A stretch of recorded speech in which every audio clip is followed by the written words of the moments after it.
مصر کے مشہور عالم اور ادیب شیخ ایک جگہ بڑی قیمتی بات کہتے ہیں۔ وہ فرماتے ہیں کہ جو لوگ ہمیں نہیں جانتے ان کی نظر میں ہم عام ہیں، جو ہم سے حسد رکھتے ہیں ان کی نظر میں ہم مغرور ہیں، جو ہمیں سمجھتے ہیں ان کی نظر میں ہم اچھے ہیں، اور جو ہم سے محبت کرتے ہیں ان کی نظر میں ہم خاص ہیں، جو ہم سے دشمنی رکھتے ہیں ان کی نظر میں ہم برے ہیں۔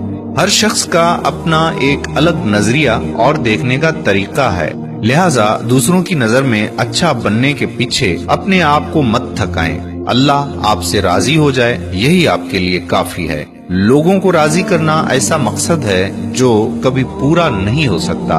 اللہ پاک کو راضی کرنا ایسا مقصد ہے جس کو چھوڑا نہیں جا سکتا۔ تو جو چیز مل نہیں سکتی اسے چھوڑ کر وہ چیز پکڑیے جسے چھوڑا نہیں جا سکتا۔ ہم نے آپ کی خدمت میں عربی سے یہ ترجمہ پیش کیا۔ اس ویڈیو کو شیئر ضرور کیجیے، ہو سکتا ہے آپ کے ایک شیئر سے یہ بات کسی کے دل میں اتر جائے۔